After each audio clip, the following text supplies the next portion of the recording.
If God ascribes no significance to our actions, why did He charge us with fulfilling Torah and mitzvos? This is a classic question, and is addressed in a classic maimer. There's a maimer called Micha Moicha from the Rabbi Marash, which is very, very famous. It's been translated into English, and much has been made of it. The Rebbe Marash was a Rebbe for about 17 or 18 years, or less, 16 years, 17 years. During that time, he probably said the Maimer Micha Moicha a dozen times. There's actually a footnote in one of the Maimorim where the Motzi La'ir writes every single time the Rebbe said the Maimer Micha Moicha. It's very frequent. Every year or two. This is the Hayom Yoim, how the Rabbeim said a Maimer once every second or third year, L'tayr es ha'avir. And Micha Moicha was one of the Maimorim of the Rebbe Marash, which is brought in that Hayom Yoim. The question you just asked is asked in that Maimer, and the question basically is that you're dealing with a conundrum, with an insoluble paradox. Either there's Achdus Hashem, Hashem is one with everything, and if there's Achdus Hashem, then there's no reality to us. And if there's no reality to us, there's no reality to our Torah mitzvos. Or there is reality to our Torah mitzvos, but in order for there to be reality, to our Torah mitzvos, there has to be some distancing of the Eibishter from the creation to give the creation its own space, so to speak, which defies the principle of Achdus Hashem. Either there's Einod Milvadei, or there's free will. How can there be Einod Milvadei and free will at the same time? This is basically the question that Rebbe Marash asks. And the Maimorim are involved. There's a whole series of steps in answering the question, beginning with perspectives, that in a lower perspective there's a world, in a higher perspective there isn't a world, and from the lower perspective where there is a world, there is free will, and so on. From the higher perspective there is no world, there is no free will, and so on and so forth. The final answer to the question is Mipnei Shekachu Roitze. This is what He wills.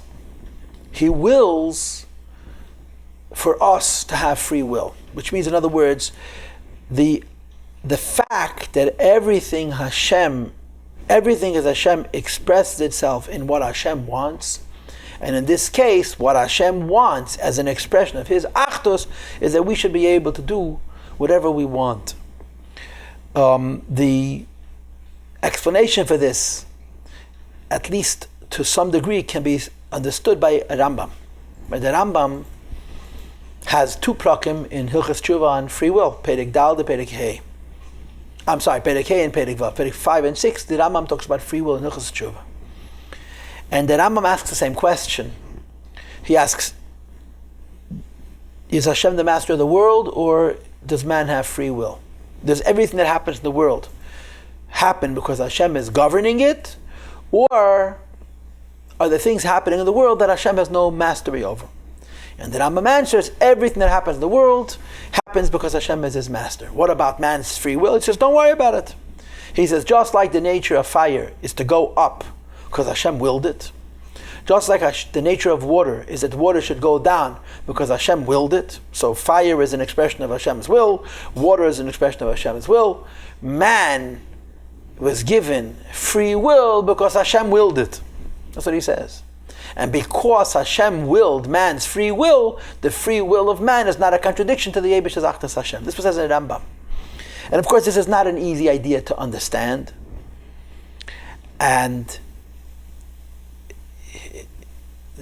the very, very essence of it, the most concise, the most distilled, the most short way to explain this is that logically you cannot explain how they could both be together. It doesn't make sense in logic that you have free will and the Eibishter is a balabayas.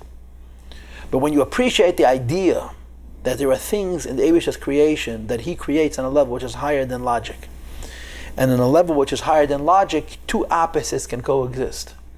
And the two opposites that coexist is His mastery of the world and His will for us to have free will. To say it in different words, when a person makes a choice So one of the ways that Rebbe explains it is, before you make a choice, your choice is free. After you make that choice is Hashgacha Pratis, whether it's a good choice or a bad choice. Now, how could they both be true? If your choice was free, it's your choice. If your choice is Hashgacha Pratis, how was your choice free? And the answer is, logically, those two things cannot be. But the will of Hashem allows for them both to be. In other words, Hashem wills what you will. Whatever choice you make, He willed. But Hashem willed the choice you make in such a way where your choice is still free. Now, how could He will what your choice is going to be and your choice is still free? So in the Sikha on this question, the Rebbe says, because it comes from a level of Pnimius. In other words, Hashem wills you to make a certain choice. You don't feel that will, that will does not affect your freedom, and therefore you make that choice independently, separately. And of course, this is very difficult to comprehend. How could nothing besides for Hashem exist and your free will to exist? So I'm going to give you a very, very simple example. A very simple example. It's been studied and proven that identical twins are similar to an extraordinary degree. If identical twins have been separated at birth and grow up in very, very different kinds of homes. One grows up in an inner city home, one grows up in a rural area, one grows up in an upper middle class home, one grows up in a blue collar home. When these two identical twins will be rejoined decades later, oftentimes you'll find that they've chosen exactly the same life. They both become firemen, they both become school teachers. A remarkable similarity of paths, even though from birth, from infancy, they went in different ways. And of course, the idea is each one of these children has a basic nature, and this basic nature plays it out over the course of their lives. The fact that the two of them are raised in such different environments and make identical choices is because they have those similar natures. But you would never say that when two identical twins who are raised in different environments make the same choices, that it's the same choice. It's two different choices, two different free choices. They both will the same thing because they have the same nature on a level of essence. That's the basic idea. This is the mashal. The nimshal is, when you have free will to what the Eibishter wants, the Eibishter wants the same thing.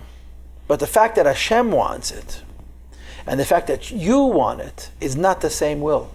Because Hashem gave you a piece of Him. That's how Chassidus would explain it. Hashem gave you a piece of Him. The piece of Him which He gave you is now you and not Him. And you chose independently from Him what it is that you're going to do. So in the end, whatever choice you make is Hashem's choice, which is that it's B'hashgacha Pratis. But when you're making that choice is you, because it's not Hashem making the choice for you.